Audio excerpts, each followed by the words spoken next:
Okay, so this week we watched Scanners from 1981. It's on the list because it's from the 1980s, but more importantly, it is on the list because of... I probably shouldn't show it because YouTube, but it's on the list because there was a fairly infamous GIF that was used on the internet back in the day of a man's head exploding. If somebody would say something particularly mind-blowing, you'd post a picture of the guy's head blowing up. Pretty straightforward, right? And so eventually, this picture was identified, and I was like, oh, this is a film. Okay. Scanners. Okay. I mean, I didn't think it was real, but it could have been a movie, it could have been a TV show. The important thing is, we know what it is Scanners. So that was sort of always in the background of my head. And when I saw it in the Criterion Collection, I was like, okay, this is something I can watch. It's directed by David Cronenberg. He also wrote it. It stars Michael Ironside as the villain, and Stephen Lack as the protagonist, Cameron Vale. He's a homeless man who's hearing voices, and it turns out it's because he's psychic. They really bury the lead on this one.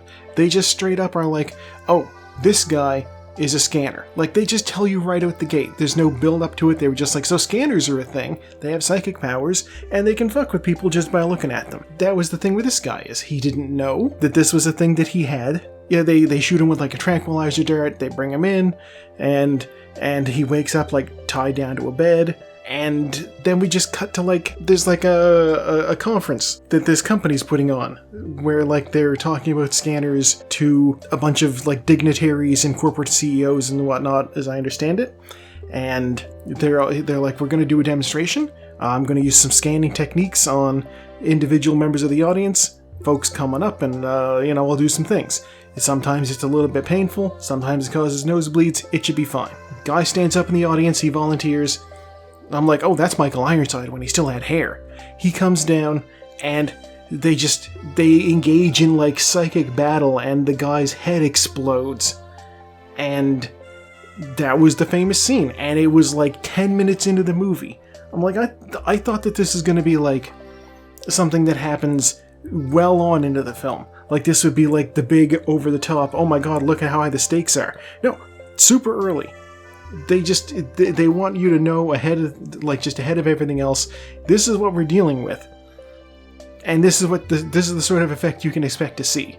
And, fair to his usual style, David Cronenberg, really, he does a lot of good jobs with the effects. There's some fire in it, people catch on fire. Always a classic stunt. They've got some interesting... I don't even know how to describe this. It's like prosthetic veins? Like this. They have these, like... I'm assuming it's like a fake skin over top of the real skin with like a little tube inside that they can force liquid into to make it look like the veins are bulging out. That's the only way I could see that working out, because this is from 1981. They're not using CGI on this, They had to actually figure out how to do this stuff in person. So yeah, this is very interesting stuff. Michael Ironside is, he's the villain. He's trying to, like, sort of take over the world. We don't know exactly what his whole deal is, but, like, yeah, the homeless guy that the company had captured, they're like, he's our last hope, we have to use him for this. He can track down the other guy, and so it's like kind of like a mystery manhunt thing, where he's, like, playing detective, going from like place to place trying to follow up on leads, and he's able to use like psychic powers to deal with guards who are in the way, or interrogate people, or cause people to just go away. It's an interesting spin on a classic formula. Just the mystery film, basically. They even have him basically dressed up like a detective. He's got the coat. They gave him... God, they really did clean him up from the start of the film. He's like eating in what I can only assume is a Tim's. This is set in Canada. This is a Canadian production. It's very Canadian. I'm pretty sure I saw a Reitman's in the mall when they were doing the initial escape sequence.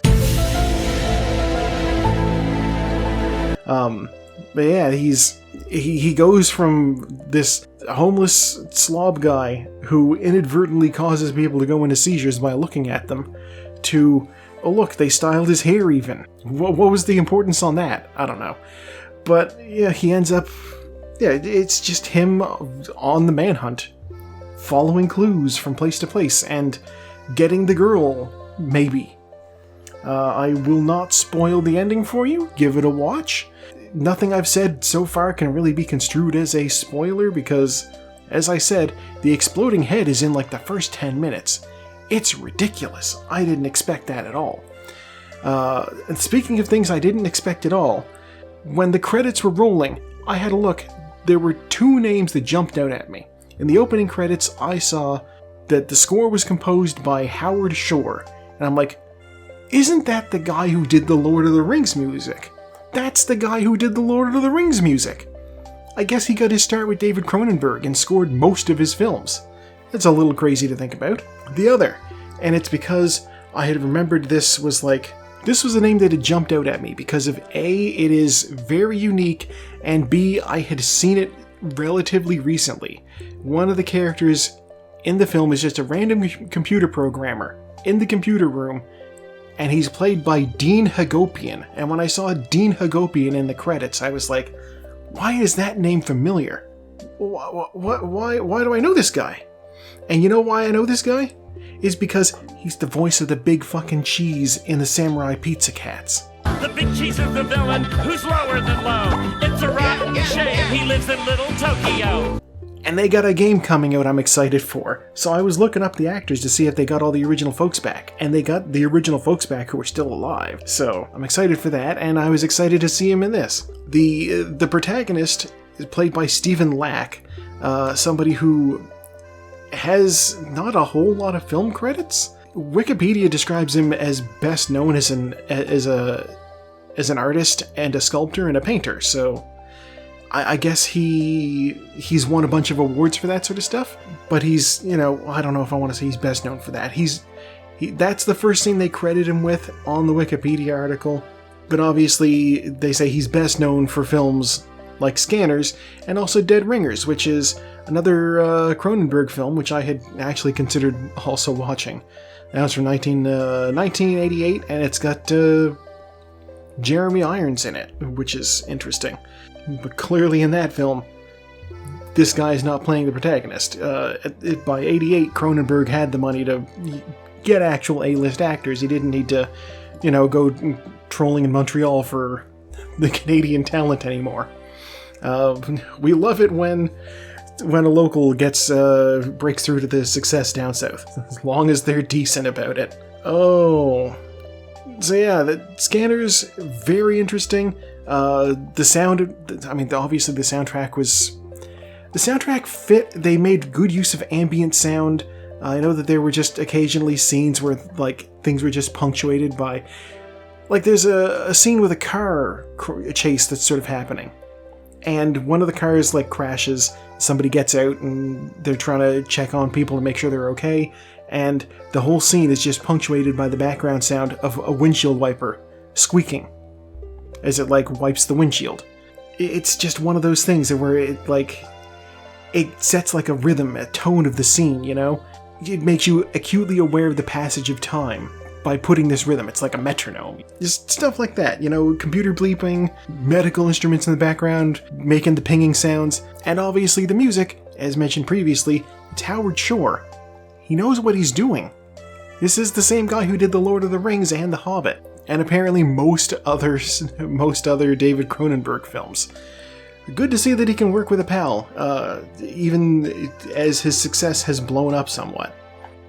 But yeah, this is a sci-fi classic that kind of breaks the mold by also being, in addition to sci-fi, kind of a mystery. I guess it's kind of got a Blade Runner thing going for it with less money to spend on sets. If you're interested in that sort of thing, give it a watch. If you're interested in just seeing a head explode, you can watch it for 15 minutes and get that. It's interesting. Yeah, check it out. And speaking about giving things a watch, here's what we're going to watch this week. Go! Alright, so they're down into the horse plinko immediately. Most tracks seem to start off with these. It seems like a decent enough way to randomize things. Coming out front is Never Weaken, followed by Seven Samurai. They're basically neck and neck. The track splits here. This appears to go off to somewhere, and these guys go over here into this spinny thing. Alright, Seven Samurai, where are you going? Oh, you're going up. It's an elevator. Alright. Have I done this one? I think I may have done this course before. Things are falling to their death? Alright, the fabulous Baron Munchausen is out front. But it's still anybody's race. Satyricon has fallen to its death. This is a very complex funnel. I think Seven Samurai may have flown off the side when I wasn't looking. Yeah, they come down out of the funnel. We have a little tunnel here. We have this thing. They have these spinny hammers to just obliterate them if they take a wrong move. And these appear to be mines of some sort. No? I don't know what's going on with these cubes, but they hit the cubes and they stop. Out front, it's Black Sunday and After Hours. They fall into space, but space appears to be fine? Sure. Black Sunday out front, followed by After Hours. They're going into a little... Oh, After Hours has gone down into this area first. Can it avoid the cubes? It can avoid the cubes. My Dinner with Andre and the Third Man flying off the course. Same with the Linguini incident. Black Sunday is looking to take the front again. Sweet Smell of Success is out. And... oh, I thought we had a come-from-behind winner there, but no. Killing of a Chinese Bookie flew off the edge. It is indeed Black Sunday, our winner, followed by The Velvet Vampire, Fear City, which I have watched. Here comes The Doom Generation, Kiss of the Spider-Woman, Monsieur Hulot's Holiday, The Fabulous Baron Munchausen. You guys, are you gonna catch fire? No, they're fine. Cold is My Passport, followed by Night Moves and Dead Calm to round out the top 10, and then only 11 out of 32 are finishing, After Hours coming in at the end. Officially, our winner is Black Sunday. We just zoomed way in, I didn't intend to. Okay. Black Sunday. Is Moonrise Kingdom still on the list? Shouldn't be. No, it's not. What is this up here for then? Whatever. Alright, Black Sunday. What's the deal with Black Sunday? Let me pull this up on my list here and we'll find out what Black Sunday is doing on my list of movies to watch. Black Sunday. Oh, I know why this is on the list of movies to watch. Okay.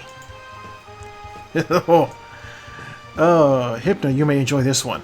Black Sunday from 1960. It's on the list because it's a European film, and I snagged it because the director is Mario Bava.